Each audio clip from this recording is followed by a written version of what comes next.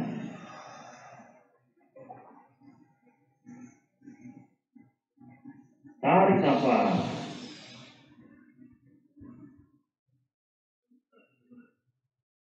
lepaskan,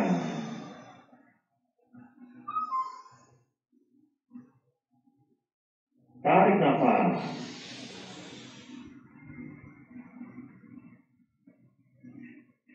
lepaskan,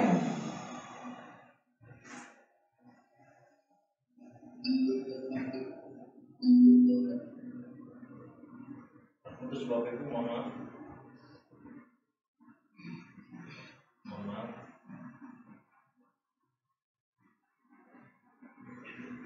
tarik nafas,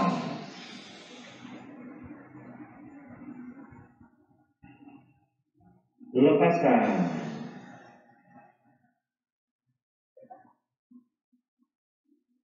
tarik nafas,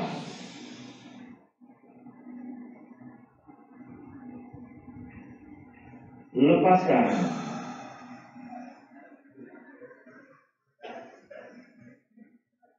tarik nafas,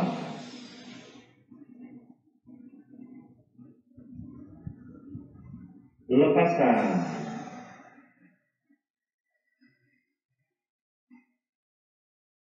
tarik nafas,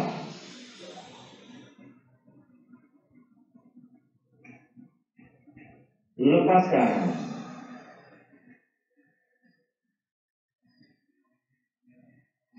tarik nafas,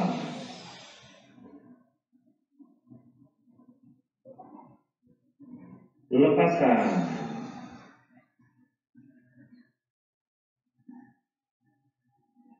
tarik nafas,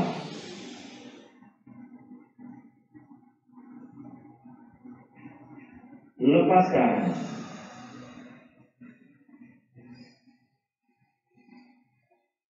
tarik nafas,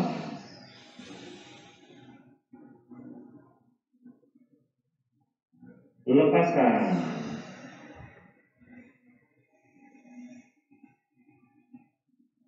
tarik nafas,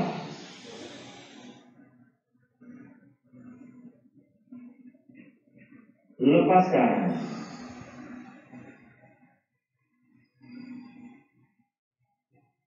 tarik nafas,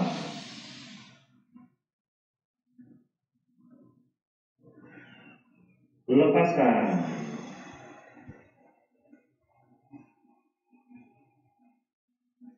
tarik nafas,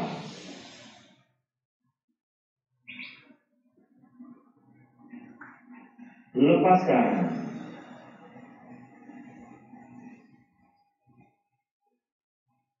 tarik nafas,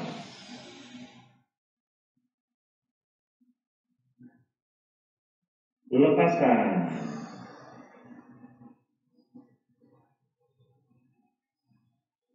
tarik nafas,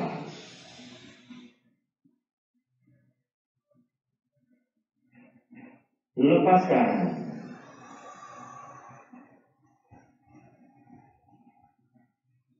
tarik nafas,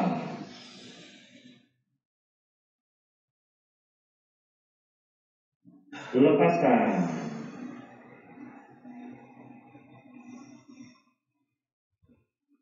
tarik nafas,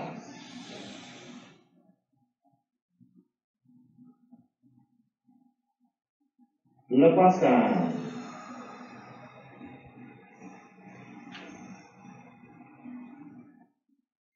tarik nafas,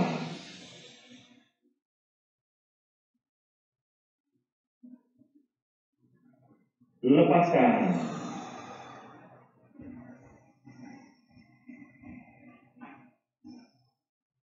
tarik nafas,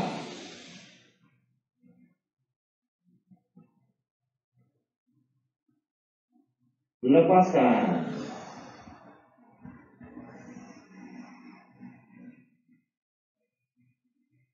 tarik nafas,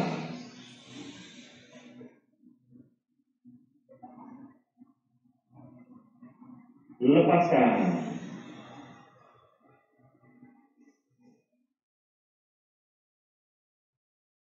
tarik nafas,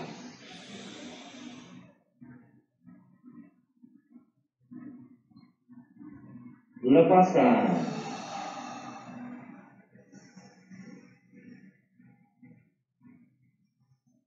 tarik nafas,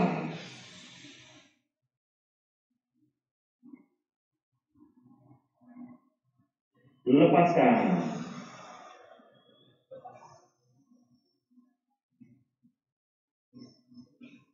tarik nafas,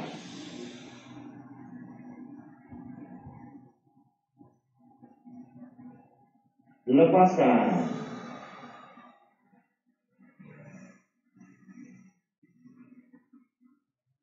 tarik nafas,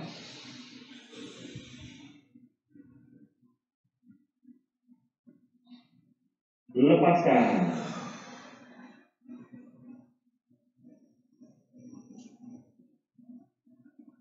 tarik nafas,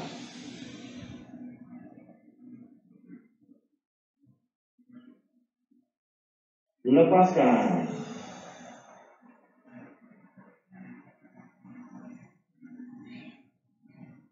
tarik nafas,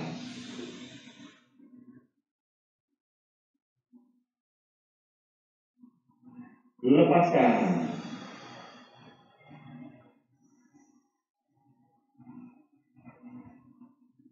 tarik nafas,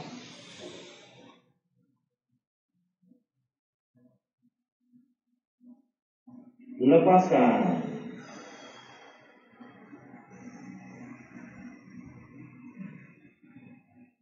tarik nafas,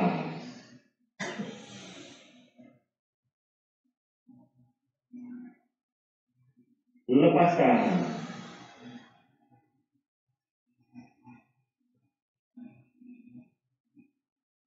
tarik nafas,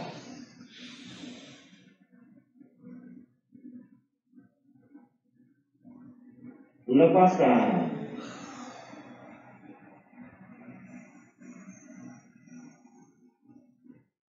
tarik nafas,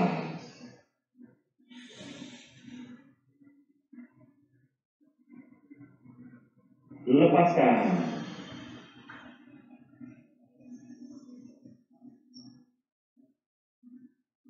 tarik nafas,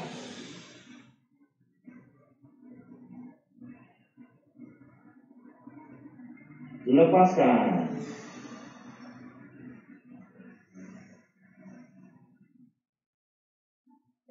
tarik nafas,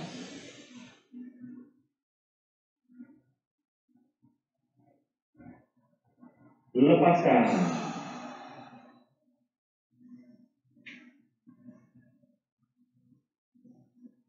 tarik nafas,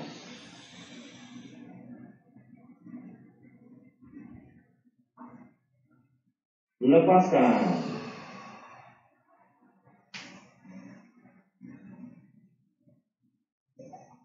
tarik nafas,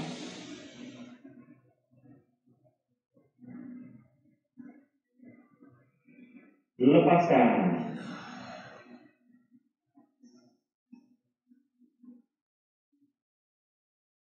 tarik nafas,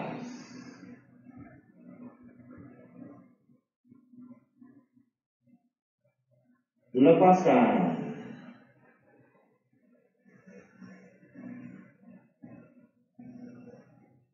tarik nafas,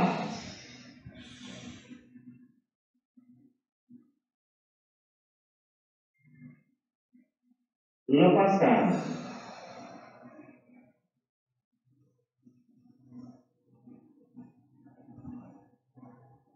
tarik nafas,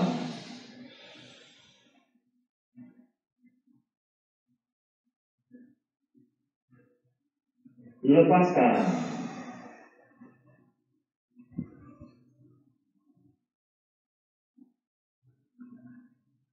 tarik nafas,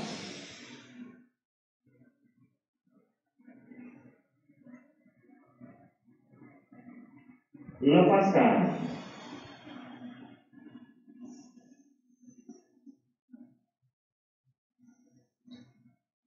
tarik nafas,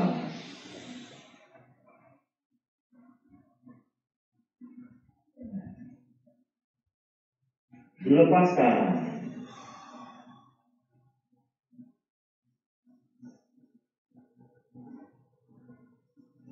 Tarik nafas.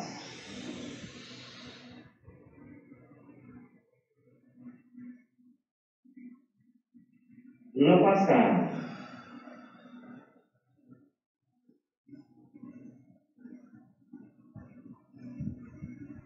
Tarik nafas.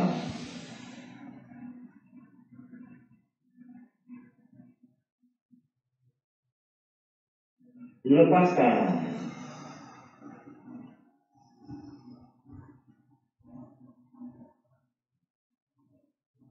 Tarik nafas.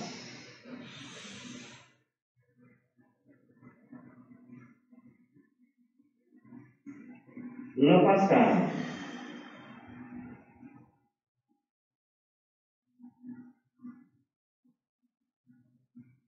Tarik nafas.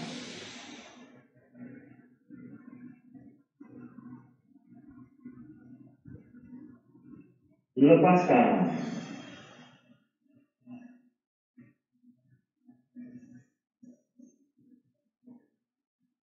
Tarik nafas.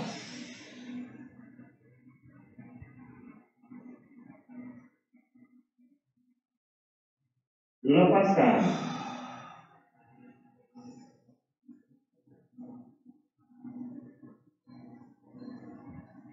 Tarik nafas.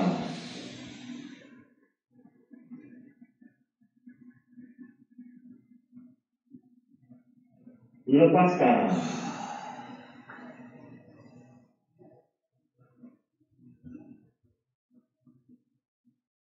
Tarik nafas.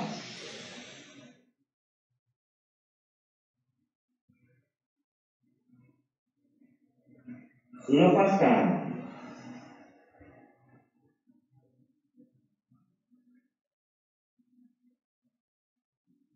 Tarik nafas.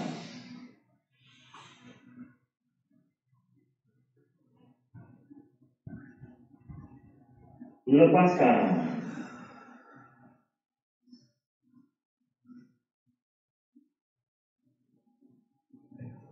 Tarik nafas.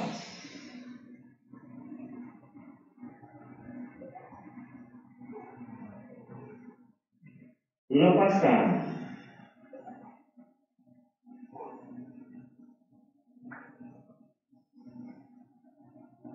Tarik nafas.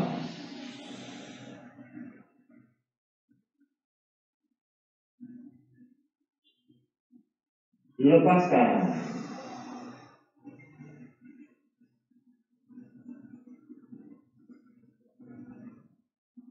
Tarik nafas.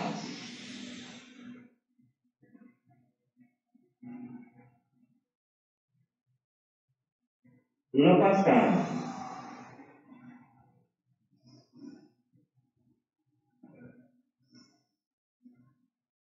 Tarik nafas.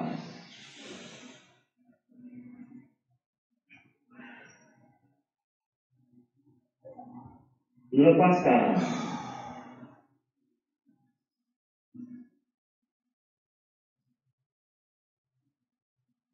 Tarik nafas.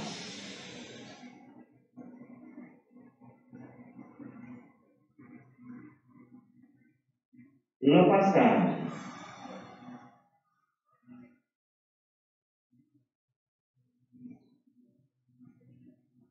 Tarik nafas.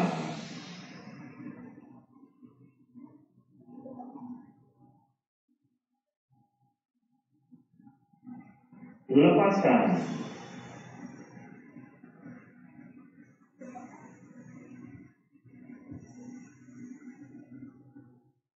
Tarik nafas.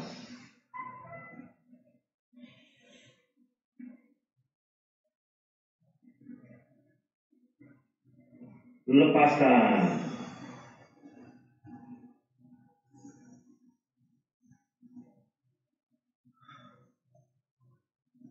Tarik nafas.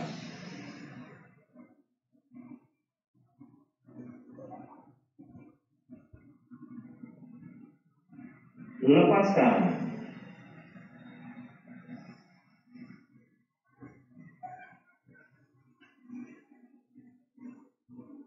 Tarik nafas.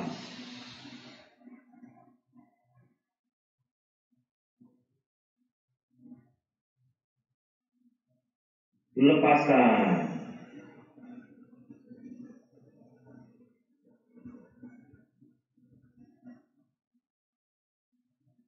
Tarik nafas.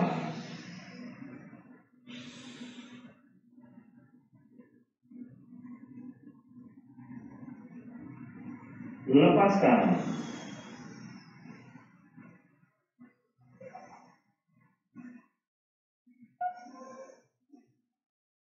Tarik nafas.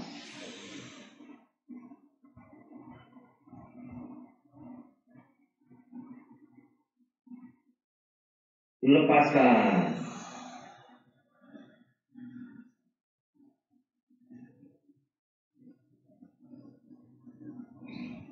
Tarik nafas.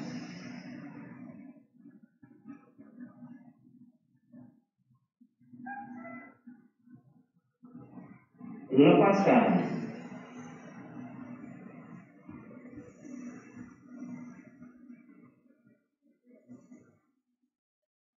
Tarik nafas.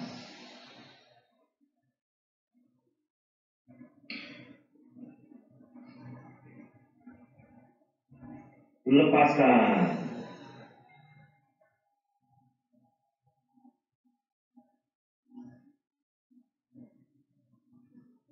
Tarik nafas.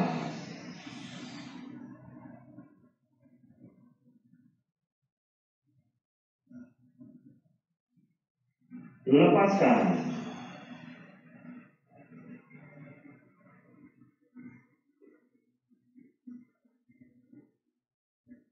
Tarik nafas. Lepaskan. Tarik nafas.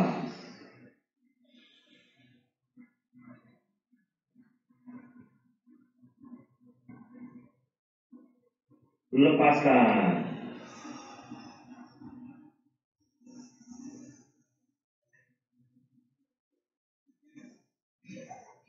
Tarik nafas.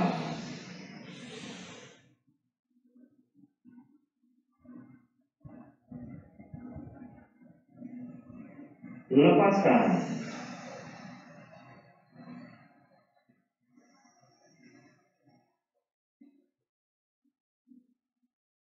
Tarik nafas.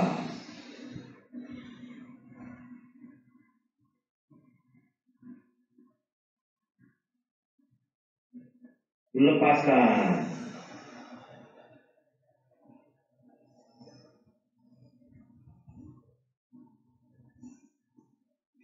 Tarik nafas.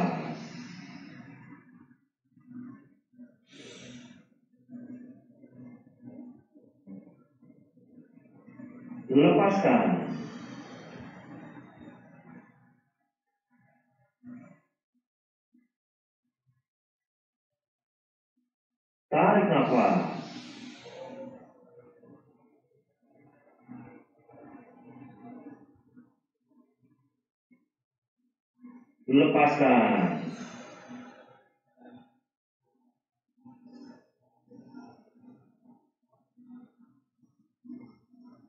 Tarik nafas.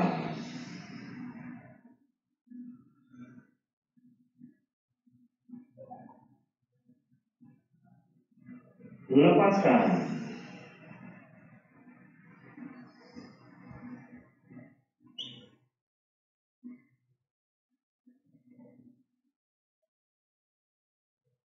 Cukup perubahan di dalam lakmus tadi warna kuning ya. Warna kuning setelah terkena urin kita, apa yang terjadi? Seharusnya warna hijau. Itu menjadi target umum kita. Jadi kita biar selalu bersemangat. Kenapa saya nggak minta Bapak Ibu untuk menggunakan parameter? Karena parameter itu angka-angka. Kalau warna secara psikologis membangun semangat. Ini kelihatan 78 nih. Iya, 7 atau 8 ya? Iya. Terima kasih. Ini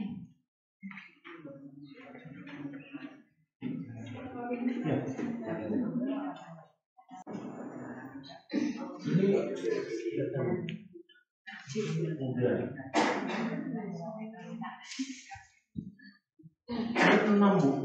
Belum. Tenang saja, baru satu sesi Bu. Jadi ya sesi latihan kita ya. Sabar. Sabar. Jangan marah dengan tubuh kita.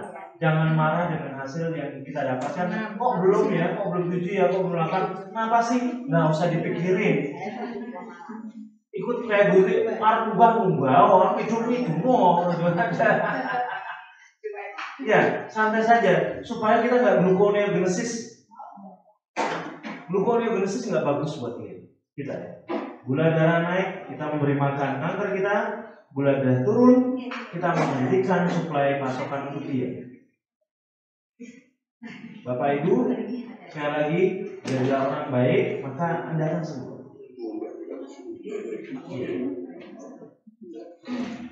Oke, kita akan mulai lagi. Mohon maaf kita. Baik, nafas segitiga. Yang kedua kita akan cepat saja, Bapak Ibu. Persiapan, mata dipejamkan. Ingat, tarik nafasnya perlahan seperlahan mungkin dan buangnya seperlahan mungkin. Karena kenapa? Ini akan membutuhkan stamina. Nafasnya sederhana, tapi membutuhkan stamina. Jadi jangan terlalu kencang. Nanti kita kehabisan waktu untuk menahannya. Ya, Bapak Ibu, persiapan. Oke, kita akan mulai persiapan. Tarik nafas. Tahan. Lepaskan. Tarik nafas. Tahan. Lepaskan. Tarik nafas. Tahan. Lepaskan. Tarik nafas. Tahan. Lepaskan. Tarik nafas. Tahan. Lepaskan. Tarik nafas. Tahan. Lepaskan. Tarik nafas. Tahan. Lepaskan. Tarik nafas. Tahan. Lepaskan. Tarik nafas. Tahan. Lepaskan. Tarik nafas. Tahan. Lepaskan. Tarik nafas. Tahan. Lepaskan. Tarik nafas. Tahan. Lepaskan. Tarik nafas. Tahan. Lepaskan. Tarik nafas. Tahan. Lepaskan. Tarik Tarik nafas. Tahan. Lepaskan. Tarik nafas. Tahan. Lepaskan. Tarik nafas. Tahan. Lepaskan. Tarik nafas. Tahan. Lepaskan. Tarik nafas. Tahan. Lepaskan. Tarik nafas. Tahan. Lepaskan. Tarik nafas. Tahan.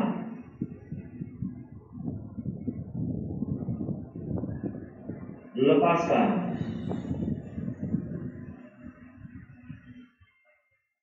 Tarik nafas.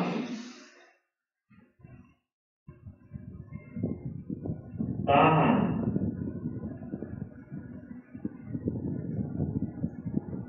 Lepaskan.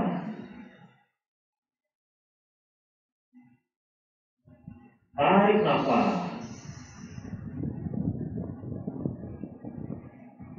Tahan.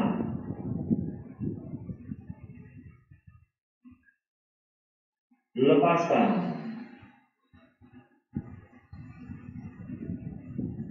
Tarik nafas.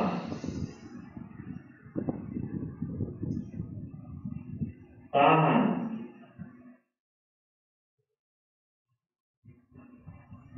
Lepaskan.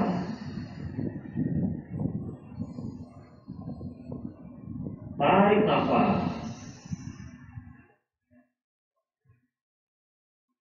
Tahan.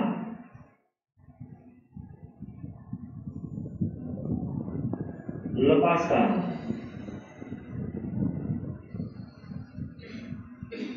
Tarik nafas.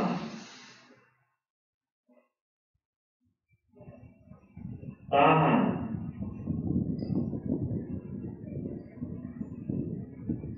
Lepaskan.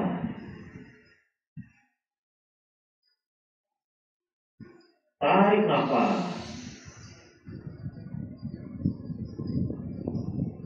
Tahan.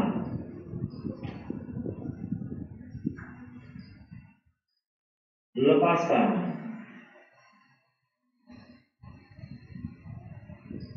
Tarik nafas.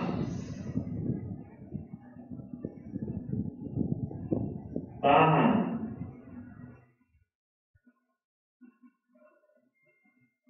Lepaskan.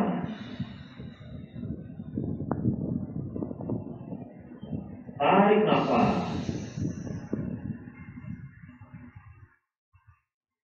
Tahan.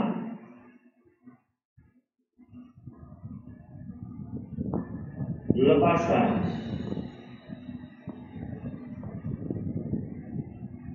Tarik nafas.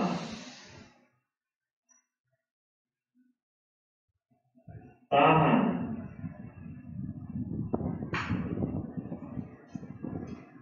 Lepaskan.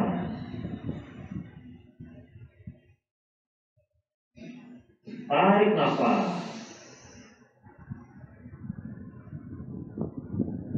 Tahan.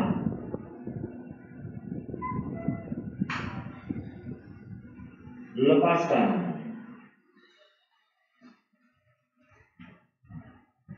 Tarik nafas.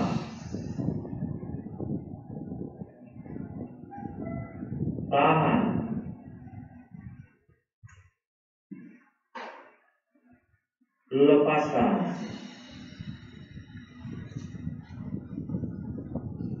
Tarik nafas. Tahan.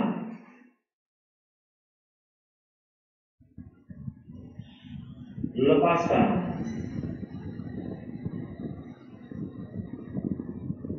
Tarik nafas.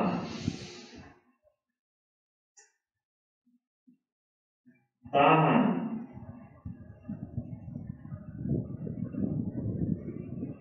Lepaskan.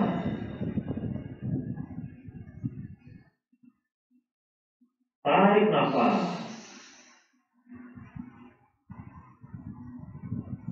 Tahan.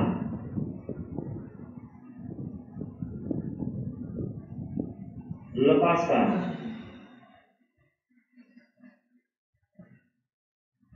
Tarik nafas. Tahan.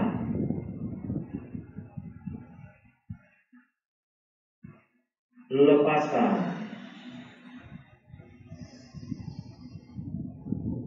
Tarik nafas.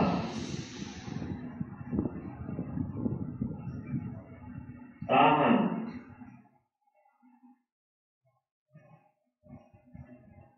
Lepaskan.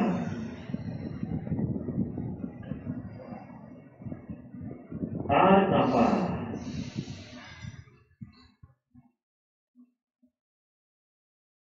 Tahan.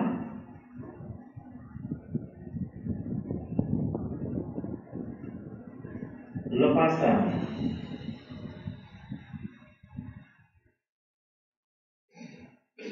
Tarik nafas.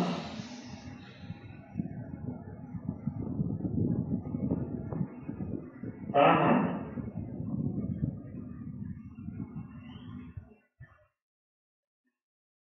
Lepaskan.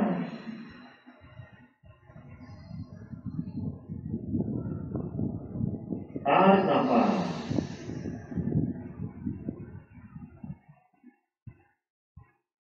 Tahan.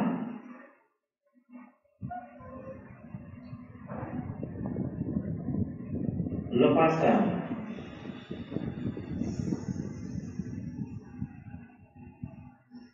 Tarik nafas.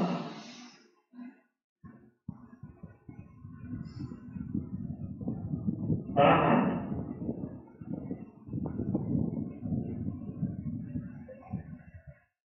Lepaskan.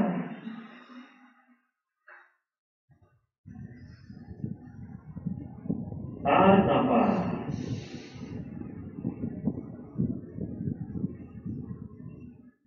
Tahan.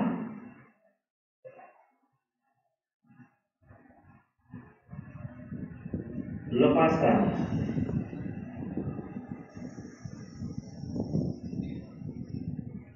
Tarik nafas.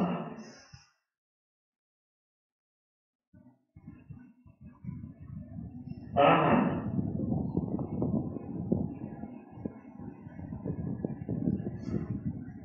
Lepaskan.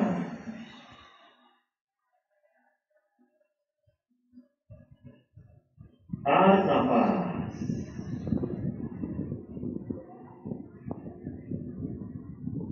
Tahan.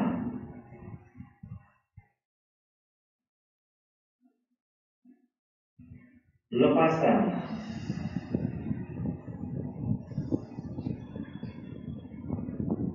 Tarik nafas.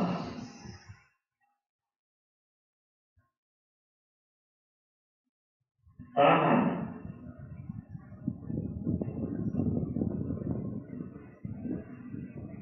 Lepaskan.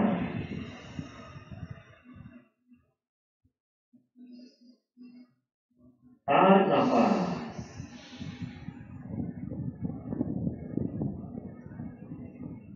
Tahan.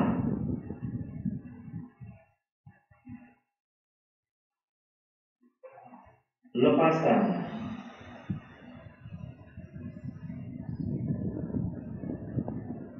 Tarik nafas.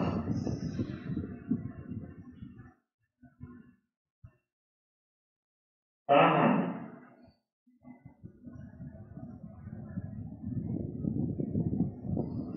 Lepaskan.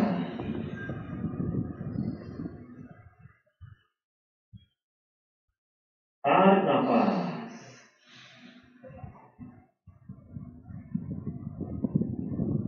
Tahan.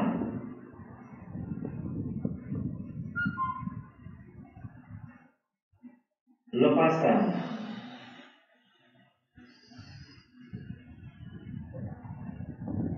Tarik nafas.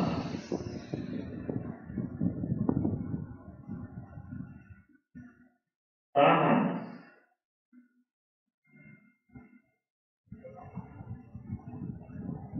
Lepaskan.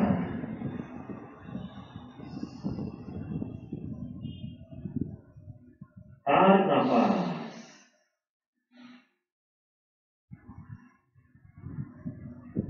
Tahan.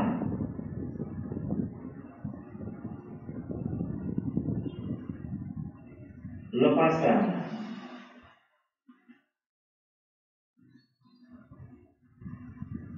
Tarik nafas.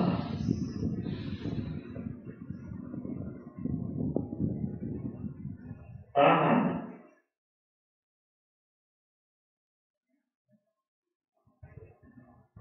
Lepaskan.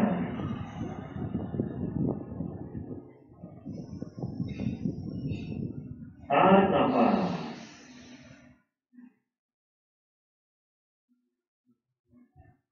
Tahan.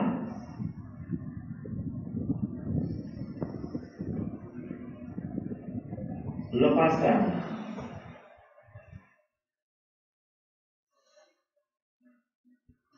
Tarik nafas.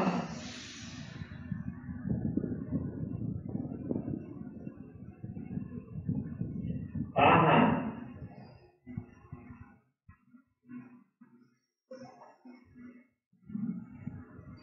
Lepaskan.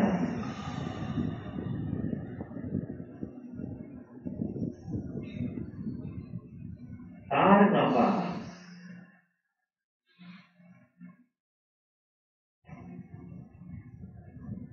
Tahan.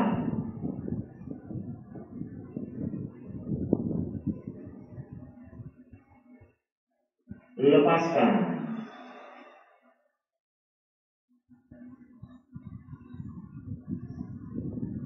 Tarik nafas.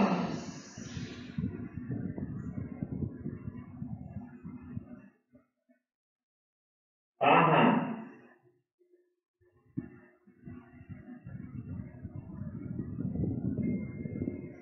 Lepaskan.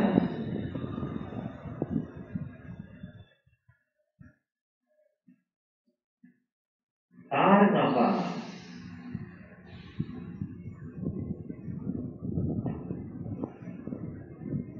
Tahan.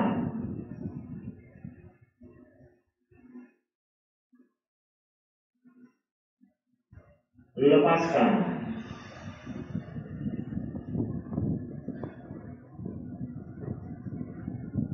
Tarik nafas.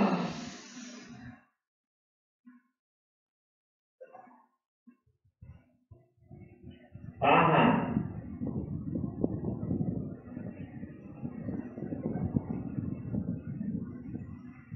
Lepaskan.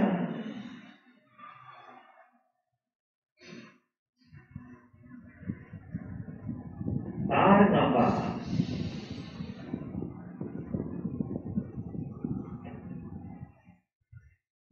Tahan.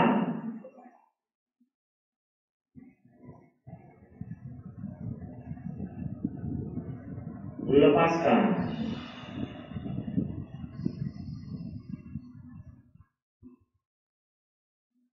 Tarik nafas.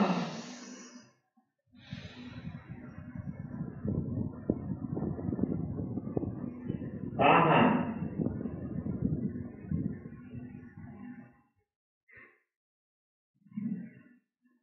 Lepaskan.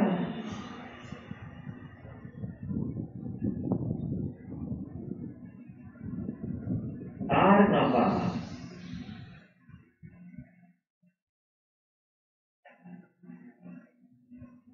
Tahan.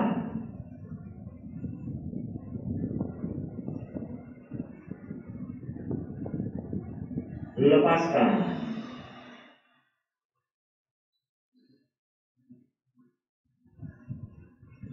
Tarik nafas.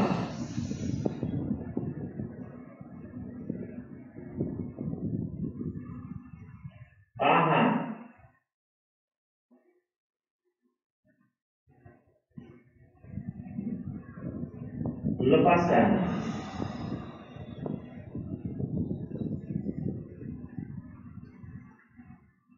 Tarik nafas.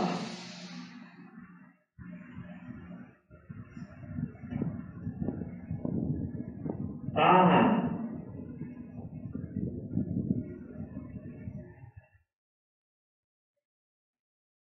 Lepaskan.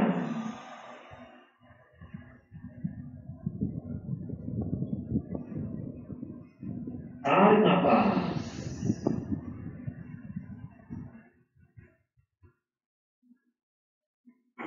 Tahan.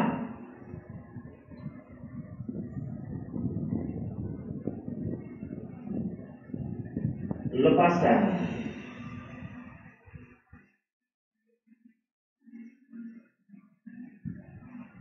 Tarik nafas.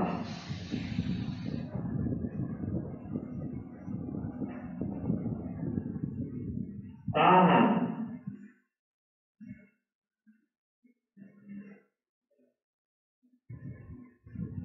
Lepaskan.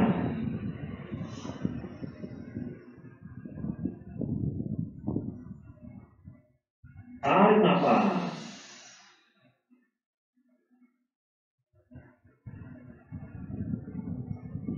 Tahan.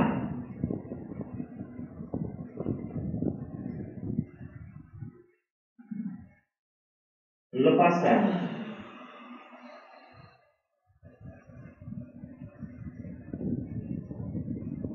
Tarik nafas.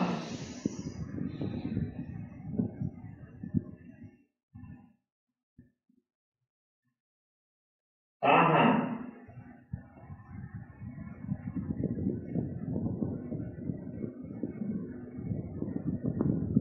Lepaskan.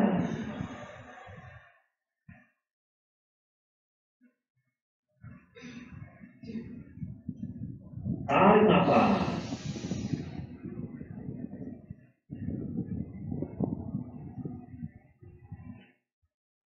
Tahan.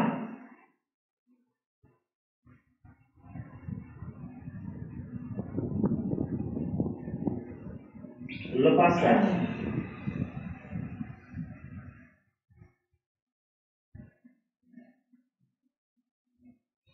Tarik nafas.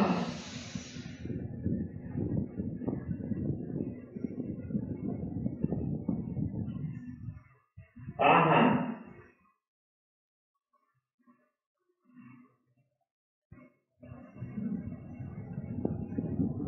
Lepaskan.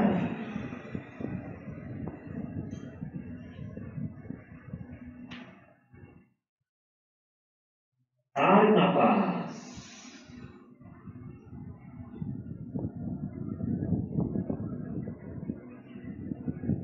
Tahan.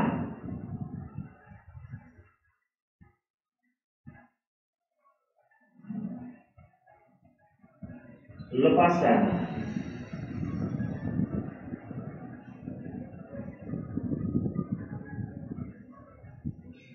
Tarik nafas.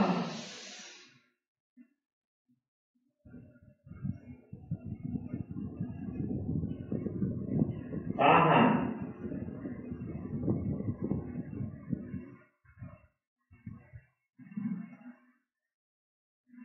Lepaskan.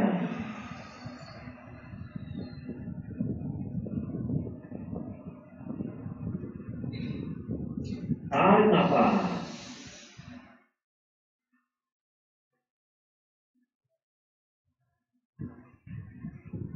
Tahan.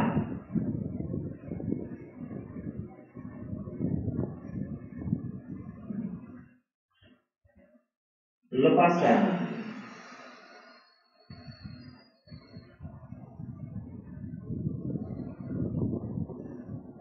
Tarik nafas.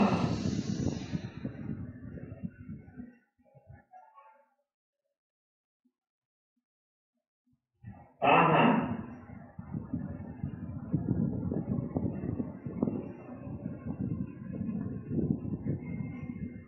Lepaskan.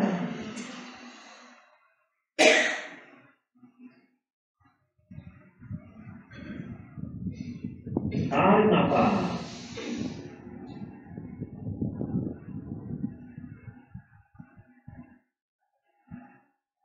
Tahan.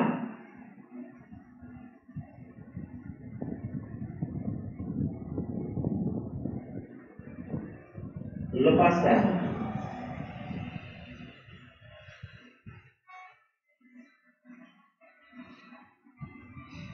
Tarik nafas.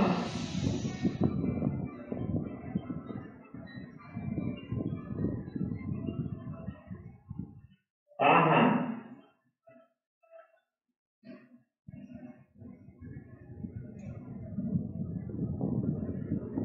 Lepaskan.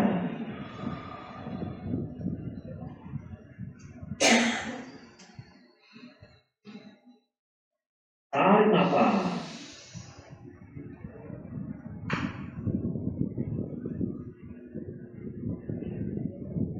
Tahan.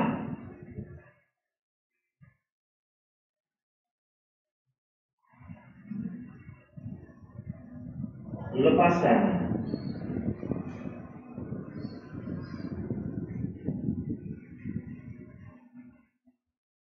Tarik nafas.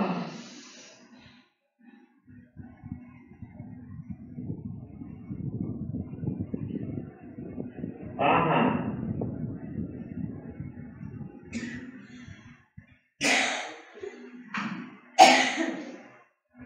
Lepaskan.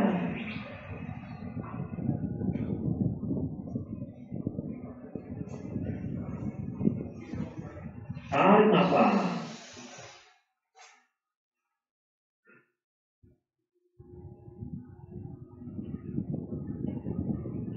Tahan.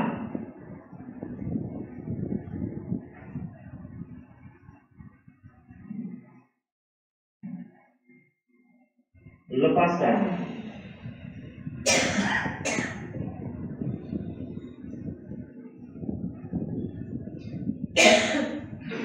Tarik nafas.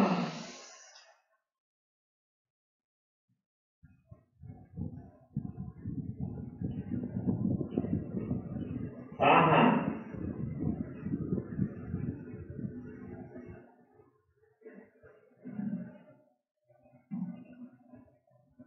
Lepaskan.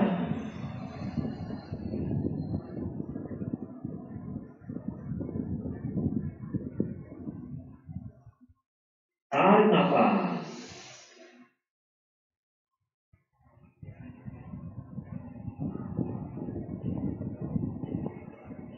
Tahan.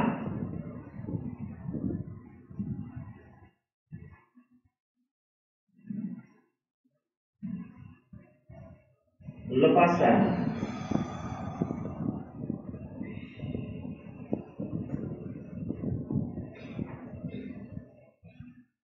Tarik nafas.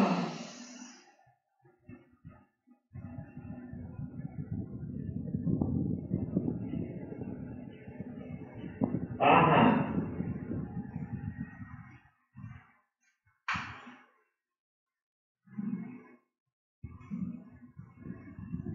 Lepaskan.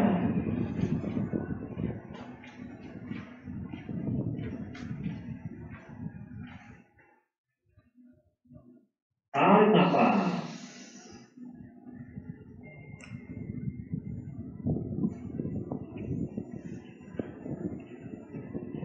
Tahan.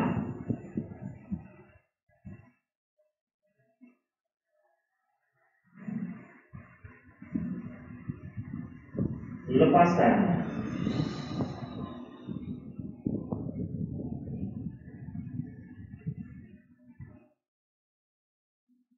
Tarik nafas.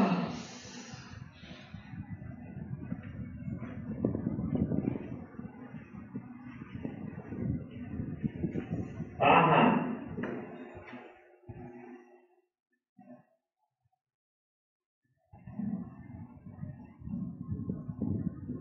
Lepaskan.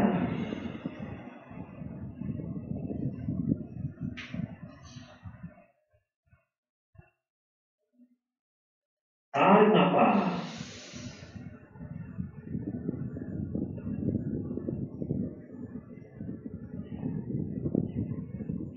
Tahan.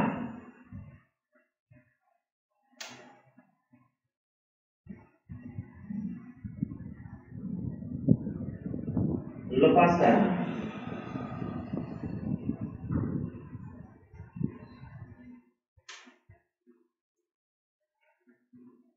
tarik nafas,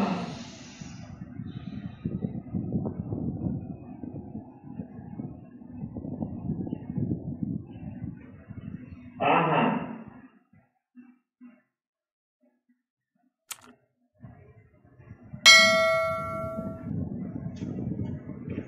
lepaskan,